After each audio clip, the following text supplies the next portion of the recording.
The Theory of Physical Alchemy, from the book Alchemy, Ancient and Modern, by Stanley Redgrove. Supposed proofs of transmutation.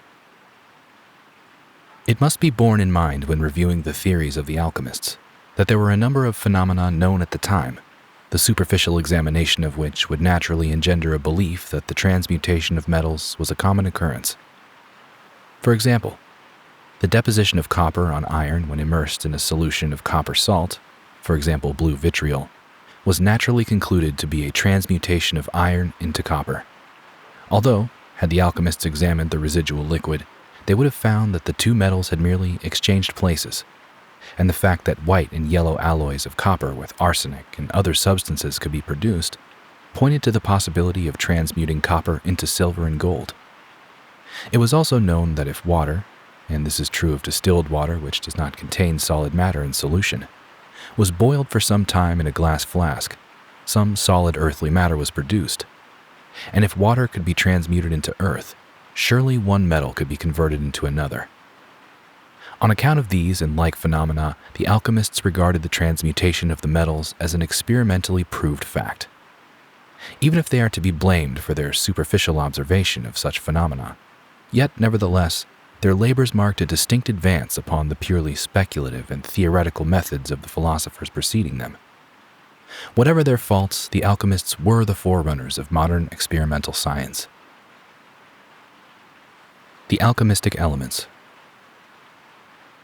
The alchemists regarded the metals as composite, and granting this, then the possibility of transmutation is only a logical conclusion. In order to understand the theory of the elements held by them, we must rid ourselves of any idea that it bears any close resemblance to Dalton's theory of the chemical elements. This is clear from what has been said in the preceding chapter. Now, it is a fact of simple observation that many otherwise different bodies manifest some property in common, as for instance, combustibility. Properties such as these were regarded as being due to some principle or element common to all bodies exhibiting such properties. Thus, combustibility was thought to be due to some elementary principle of combustion, the sulfur of the alchemists and the phlogiston of a later period.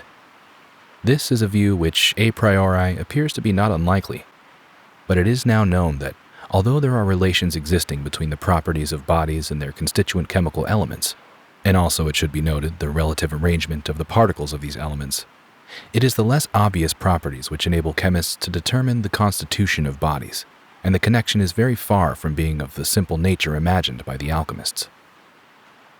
Aristotle's views regarding the elements.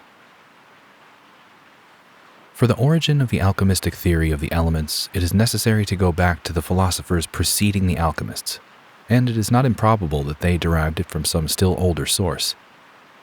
It was taught by Empedocles of Agrigent, who considered that there were 4 elements: earth, water, air, and fire. Aristotle added a 5th, the ether. These elements were regarded not as different kinds of matter, but rather as different forms of the one original matter, whereby it manifested different properties. It was thought that to these elements were due the 4 primary properties of dryness, moistness, warmth, and coldness, each element being supposed to give rise to 2 of these properties, dryness and warmth being thought to be due to fire, moistness and warmth to air, moistness and coldness to water, and dryness and coldness to earth. Thus, moist and cold bodies, liquids in general, were said to possess these properties in consequence of the aqueous element, and were termed waters.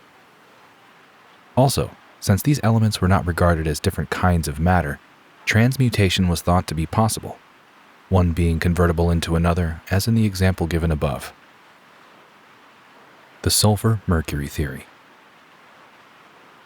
Coming to the alchemists, we find the view that the metals are all composed of 2 elementary principles, sulfur and mercury, in different proportions and degrees of purity, well nigh universally accepted in the earlier days of alchemy.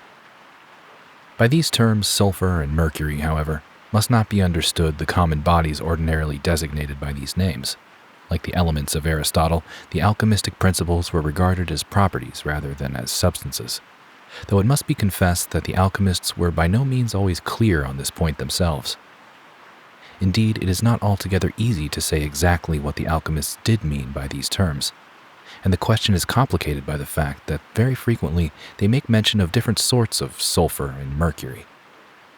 Probably, however, we shall not be far wrong in saying that sulfur was generally regarded as the principle of combustion and also of color, and was said to be present on account of the fact that most metals are changed into earthy substances by the aid of fire, and to the mercury, the metallic principle par excellence, was attributed such properties as fusibility, malleability, and luster, which were regarded as characteristics of the metals in general. The pseudo-Geber says that sulfur is a fatness of the earth, by temperate decoction in the mine of the earth thickened, until it be hardened and made dry. He considered an excess of sulfur to be a cause of imperfection in the metals, and he writes that one of the causes of the corruption of the metals by fire is the inclusion of a burning sulphuriety in the profundity of their substance, diminishing them by inflammation, and exterminating also into fume, with extreme consumption whatsoever argent vive in them is of good fixation. He assumed further that the metals contained an incombustible as well as a combustible sulfur, the latter sulfur being apparently regarded as an impurity. A later alchemist says that sulfur is most easily recognized by the vital spirit in animals, the color in metals, the odor in plants. Mercury, on the other hand, according to the pseudo-Geber, is the cause of perfection in the metals and endows gold with its luster. Another alchemist, quoting Arnauld de Villanova, writes, "Quicksilver is the elementary form of all things fusible, for all things fusible, when melted, are changed into it, and it mingles with them because it is of the same substance with them. Such bodies differ from quicksilver in their composition, only so far as itself is or is not free from the foreign matter of impure sulfur. The obtaining of philosophical mercury, the imaginary virtues of which the alchemists never tired of relating, was generally held to be essential for the attainment of the magnum opus. It was commonly thought that it could be prepared from ordinary quicksilver by purificatory processes, whereby the impure sulfur supposed to be present in this sort of mercury might be purged away. The sulfur-mercury theory of the metals was held by such famous alchemists as Roger Bacon, Arnauld de Villanova, and Raymond Lully. Until recently, it was thought to have originated to a great extent with the Arabian alchemist Geber. But the late Professor Berthelot showed that the works ascribed to Geber, in which the theory is put forward, are forgeries of a date by which it was already centuries old. Occasionally, arsenic was regarded as an elementary principle. This view is to be found, for example, in the work Of the Sun of Perfection by the pseudo-Geber. But the idea was not general. The sulfur-mercury salt theory. Later in the history of alchemy, the mercury-sulfur theory was extended by the addition of a third elementary principle, salt. As in the case of philosophical sulfur and mercury, by this term was not meant common salt, sodium chloride, or any of those substances commonly known as salts. Salt was the name given to a supposed basic principle in the metals, a principle of fixity and solidification, conferring the property of resistance to fire. In this extended form, the theory is found in the works of Isaac of Holland and in those attributed to Basil Valentine, who, see the work Of Natural and Supernatural Things, attempts to explain the differences in the properties of the metals as the result of the differences in the proportion of sulfur, salt, and mercury they contain. Thus, copper, which is highly colored, is said to contain much sulfur, whilst iron is supposed to contain an excess of salt. The sulfur-mercury salt theory was vigorously championed by Paracelsus, and the doctrine gained very general acceptance among the alchemists. Salt, however, seems generally to have been considered a less important principle than either mercury or sulfur. The same germ idea underlying these doctrines is to be found much later in Stahl's phlogistic theory, 18th century, which attempted to account for the combustibility of bodies by the assumption that such bodies all contain phlogiston, the hypothetical principle of combustion. though the concept of phlogiston approaches more nearly to the modern idea of an element than do the alchemistic elements or principles. It was not until still later in the history of chemistry that it became quite evident that the more obvious properties of chemical substances are not specially conferred on them in virtue of certain elements entering into their constitution. Alchemistic elements and principles. The alchemists combined the above theories with Aristotle's theory of the elements. The latter, namely earth, air, fire, and water, were regarded as more interior, more primary than the principles, whose source was said to be these same elements. As writes Sendivogius in Part 2 of The New Chemical Light, the three principles of things are produced out of the four elements in the following manner. Nature, whose power is in her obedience to the will of God, ordained from the very beginning that the four elements should incessantly act on one another, so, in obedience to her behest, fire began to act on air and produced sulfur. Air acted on water and produced mercury. Water, by its action on the earth, produced salt. Earth alone, having nothing to act upon, did not produce anything, but became the nurse or womb of these three principles. We designedly speak of three principles, for though the ancients mention only two, it is clear that they omitted the third, salt, not from ignorance, but from a desire to lead the uninitiated astray. Beneath and within all these coverings of outward properties, taught the alchemists, is hidden the secret essence of all material things. The elements and compounds, writes one alchemist, in addition to crass matter, are composed of a subtle substance or intrinsic radical humidity, diffused through the elemental parts, simple and wholly incorruptible, long preserving the things themselves in vigor, and called the spirit of the world, proceeding from the soul of the world, the one certain life, filling and fathoming all things, gathering together and connecting all things, so that from the three genera of creatures, intellectual, celestial, and corruptible, there is formed the one machine of the whole world. It is hardly necessary to point out how nearly this approaches modern views regarding the ether of space. The growth of metals.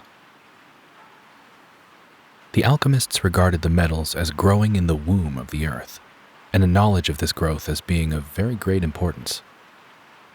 Thomas Norton, who, however contrary to the generality of alchemists, denied that metals have seed and that they grow in the sense of multiply, says, "Metals of kind grow low underground, for above earth rust in them is found. So above earth appeareth corruption, of metals and in long time destruction, whereof no cause is found in this case, but that above earth they be not in their place. Contrary places to nature causeth strife, as fishes out of water loosen their life. And man with beasts and birds live in air, but stones and minerals under earth repair." Norton here expresses the opinion, current among the alchemists, that each and every thing has its own peculiar environment natural to it, a view controverted by Robert Boyle. So firm was the belief in the growth of metals that mines were frequently closed for a while in order that the supply of metal might be renewed. The fertility of Mother Earth forms the subject of one of the illustrations in The 12 Keys of Basil Valentine. Regarding this subject, the author writes, "The quickening power of the earth produces all things that grow forth from it, and he who says that the earth has no life makes a statement which is flatly contradicted by the most ordinary facts. For what is dead cannot produce life and growth, seeing that it is devoid of the quickening spirit. This spirit is the life and soul that dwell in the earth, and are nourished by heavenly and sidereal influences.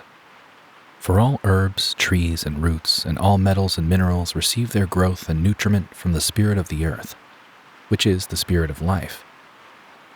This spirit is itself fed by the stars, and is thereby rendered capable of imparting nutriment to all things that grow, and of nursing them as a mother does her child while it is yet in the womb. The minerals are hidden in the womb of the earth, and nourished by her with the spirit she receives from above. Thus the power of growth that I speak of is imparted not by the earth, but by the life-giving spirit that is in it. If the earth were deserted by this spirit, it would be dead, and no longer able to afford nourishment to anything. For its sulfur or richness would lack the quickening spirit without which there can be neither life nor growth. Basil Valentine, The 12 Keys. Alchemy and Astrology. The idea that the growth of each metal was under the influence of one of the heavenly bodies, a theory in harmony with the alchemistic view of the unity of the cosmos, was very generally held by the alchemists, and in consequence thereof, the metals were often referred to by the names or astrological symbols of their peculiar planets. These particulars are described as follows: gold as the sun, silver as the moon, Mercury as its namesake, copper as Venus, iron as Mars, tin as Jupiter, and finally, lead as Saturn. Moreover, it was thought by some alchemists that a due observance of astrological conditions was necessary for successfully carrying out important alchemistic experiments. Alchemistic view of the nature of gold. The alchemists regarded gold as the most perfect metal, silver being considered more perfect than the rest. The reason of this view is not difficult to understand. Gold is the most beautiful of all the metals, and it retains its beauty without tarnishing. It resists the action of fire and most corrosive liquids, and is unaffected by sulfur. It was regarded, as we have pointed out above, as symbolical of the regenerate man. Silver, on the other hand, is indeed a beautiful metal which wears well in a pure atmosphere and resists the action of fire, but it is attacked by certain corrosives, for example, aqua fortis or nitric acid, and also by sulfur. Through all the metals, from the one seed, nature, according to the alchemists, works continuously up to gold, so that, in a sense, all other metals are gold in the making. Their existence marks the staying of nature's powers. As Irenaeus Philalethes says, all metallic seed is the seed of gold, for gold is the intention of nature in regard to all metals. If the base metals are not gold, it is only through some accidental hindrance. They are all potentially gold.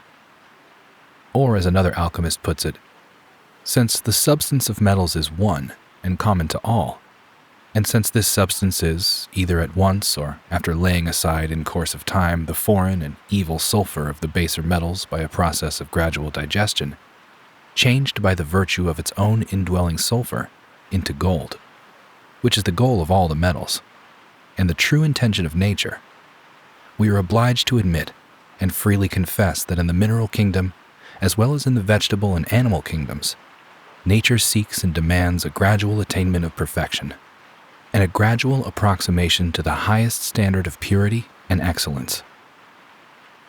Such was the alchemistic view of the generation of the metals, a theory which is admittedly crude, but which nevertheless contains the germ of a great principle of the utmost importance, namely, the idea that all the varying forms of matter are evolved from some one primordial stuff, a principle of which chemical science lost sight for a while, for its validity was unrecognized by Dalton's atomic theory, at least as enunciated by him, but which is being demonstrated, as we hope to show hereinafter, by recent scientific research. The alchemist was certainly a fantastic evolutionist, but he was an evolutionist, and, moreover, he did not make the curious and paradoxical mistake of regarding the fact of evolution as explaining away the existence of God. The alchemist recognized the hand of the divine in nature. And although in these days of modern science we cannot accept his theory of the growth of metals, we can nevertheless appreciate and accept the fundamental germ idea underlying it. The Philosopher's Stone. The alchemist strove to assist nature in her gold-making, or at least to carry out her methods. The pseudo-Geber taught that the imperfect metals were to be perfected or cured by the application of medicines. 3 forms of medicines were distinguished: The first bring about merely a temporary change, and the changes wrought by the second class, although permanent, are not complete.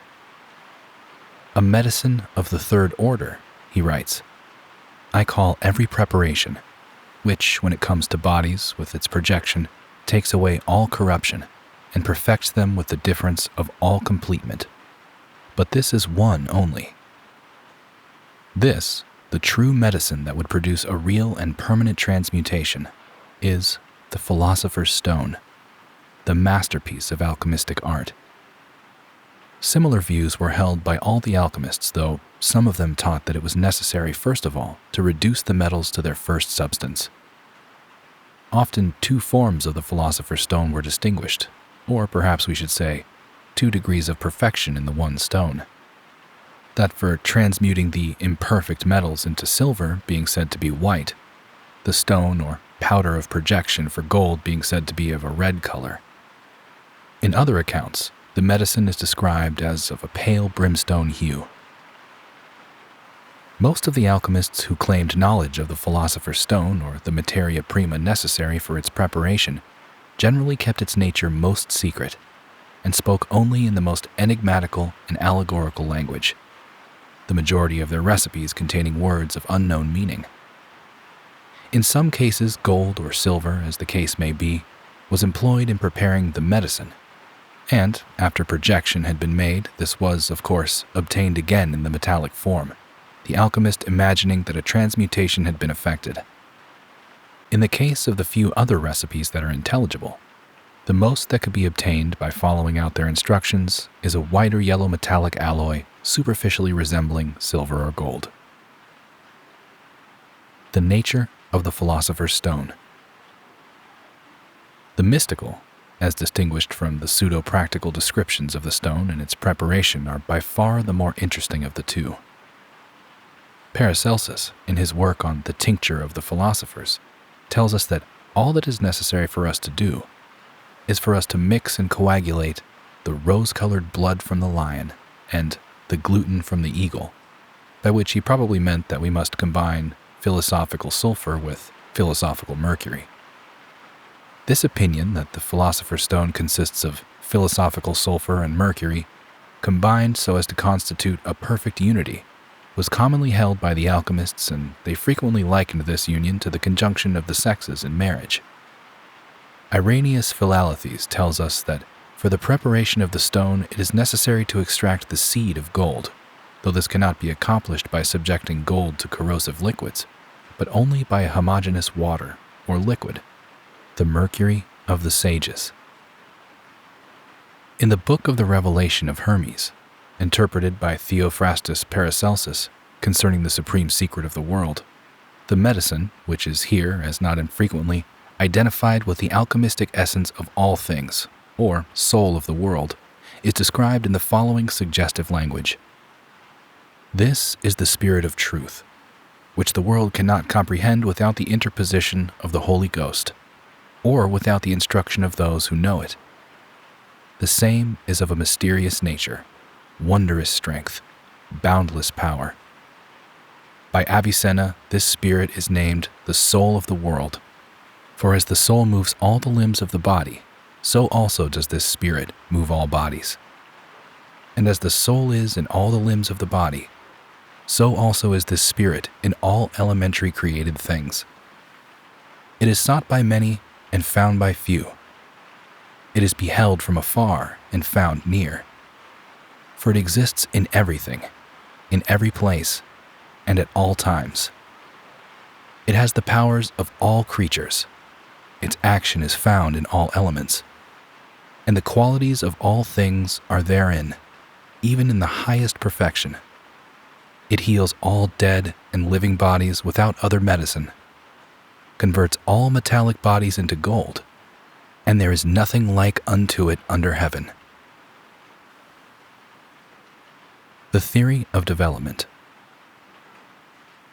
From the ascetic standpoint, and unfortunately most mystics have been somewhat overfond of ascetic ideas, the development of the soul is only fully possible with the mortification of the body, and all true mysticism teaches that if we would reach the highest goal possible for man, union with the divine, there must be a giving up of our own individual wills, an abasement of the soul before the spirit. And so the alchemists taught that for the achievement of the magnum opus on the physical plane, we must strip the metals of their outward properties in order to develop the essence within. As says Helvetius, the essences of metals are hidden in their outward bodies, as the kernel is hidden in the nut. Every earthly body, whether animal, vegetable, or mineral, is the habitation and terrestrial abode of that celestial spirit or influence, which is its principle of life or growth. The secret of alchemy is the destruction of the body, which enables the artist to get at and utilize for his own purposes the living soul.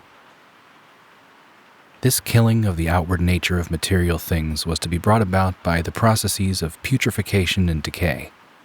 Hence the reason why such processes figure so largely in alchemistic recipes for the preparation of the divine magistry. It must be borne in mind, however, that the alchemists used the terms putrefaction and decay rather indiscriminately, applying them to chemical processes which are no longer regarded as such. Pictorial symbols of death and decay representative of such processes are to be found in several alchemistic books. There is a curious series of pictures in A Form and Method of Perfecting Base Metals by Ioannis Lasanis the Calabrian. In the first picture of the series, we enter the palace of a king, gold, and observe him sitting crowned upon his throne surrounded by his son, Mercury, and 5 servants, silver, copper, tin, iron, and lead. In the next picture, the son, incited by the servants, kills his father, and in the third, he catches the blood of his murdered parent in his robes, whereby we understand that an amalgam of gold and mercury is to be prepared, the gold apparently disappearing or dying, whilst the mercury is colored thereby. The next picture shows us a grave being dug. In other words, a furnace is to be made ready. In the 5th picture in the series, the son thought to throw his father into the grave and to leave him there, but both fell in together. And in the 6th picture, we see the son being prevented from escaping, both son and father being left in the grave to decay. Here we have the instructions in symbolical form to place the amalgam in a sealed vessel in the furnace and to allow it to remain there until some change is observed. So the allegory proceeds. Ultimately, the father is restored to life, the symbol of resurrection being, as might be expected, of frequent occurrence in alchemistic literature. By this resurrection, we understand that the gold will finally be obtained in a pure form. Indeed, it is now the great medicine, and, in the last picture of the series, the king's son and his 5 servants are all made kings in virtue of its powers. The powers of the Philosopher's Stone. The alchemists believed that a most minute proportion of the stone projected upon considerable quantities of heated mercury, molten lead, or other base metal would transmute practically the whole into silver or gold. This claim of the alchemists, that a most minute quantity of the stone was sufficient to transmute considerable quantities of base metal, has been the object of much ridicule. Certainly, some of the claims of the alchemists, understood literally, are out of all reason. But on the other hand, the disproportion between the quantities of stone and transmuted metal cannot be advanced as an a priori objection to the alchemists' claims, inasmuch that a class of chemical reactions, called catalytic, is known, in which the presence of a small quantity of some appropriate form of matter, the catalyst, brings about a chemical change in an indefinite quantity of some other form or forms. Thus, for example, cane sugar in aqueous solution is converted into 2 other sugars by the action of small quantities of acid, and sulfur dioxide and oxygen, which will not combine under ordinary conditions, do so readily in the presence of a small quantity of platinized asbestos, which is obtained unaltered after the reaction is completed and may be used over and over again. This process is actually employed in the manufacture of sulfuric acid or oil of vitriol. However, whether any such catalytic transmutation of the chemical elements is possible is merely conjecture. The elixir of life. The elixir of life, which was generally described as a solution of the stone in spirits of wine or identified with the stone itself, could be applied, so it was thought, under certain conditions to the alchemist himself, with an entirely analogous result. In other words, it would restore him to the flower of youth. The idea, not infrequently attributed to the alchemists, that the elixir would endow one with a life of endless duration on the material plane, is not in strict accord with alchemistic analogy. From this point of view, the effect of the elixir is physiological perfection, which, although ensuring long life, is not equivalent to endless life on the material plane. The philosopher's stone, says Paracelsus, purges the whole body of man and cleanses it from all impurities by the introduction of new and more youthful forces which it joins to the nature of man. And in another work expressive of the opinions of the same alchemist we read, "There is nothing which might deliver the mortal body from death, but there is one thing which may postpone decay, renew youth, and prolong short human life." In the theory that a solution of the philosopher's stone, which it must be remembered was thought to be of a species with gold, constituted the elixir vitae, can be traced, perhaps, the idea that gold in a potable form was a veritable cure-all. In the latter days of alchemy, any yellow-colored liquid was foisted upon a credulous public as a medicinal preparation of gold. The practical methods of the alchemists. We will conclude this chapter with some few remarks regarding the practical methods of the alchemists. In their experiments, the alchemists worked with very large quantities of material compared with what is employed in chemical researches at the present day. They had a great belief in the efficacy of time to effect a desired change in their substances, and they were wont to repeat the same operation, such as distillation for example, on the same material over and over again, which demonstrated their unwearied patience, even if it affected little towards the attainment of their end. They paid much attention to any changes of color they observed in their experiments, and many descriptions of supposed methods to achieve the magnum opus contain detailed directions as to the various changes of color which must be obtained in the material operated upon if a successful issue to the experiment is desired. There are many illustrations in various alchemical texts of implements used in alchemical work, such as a furnace and alembics. The alembic proper is a sort of still head which can be luted onto a flask or other vessel, and was much used for distillations. In the present case, however, the alembics are employed in conjunction with apparatus for subliming difficultly volatile substances. Other apparatus were used for sublimation, consisting of a sort of oven and 3 detachable upper chambers, generally called alidels. In both forms of apparatus, the vapors are cooled in the upper part of the vessel, and the substance is deposited in the solid form, being thereby purified from less volatile impurities. Alchemists also used athanors and digesting vessels. A vessel of this sort was employed for heating bodies in a closed space, the top being sealed up when the substances to be operated upon had been put inside, and the vessel heated in ashes in the athanor, a uniform temperature being maintained. The pelican was used for a similar purpose, the 2 arms being added in the idea that the vapors would be circulated thereby.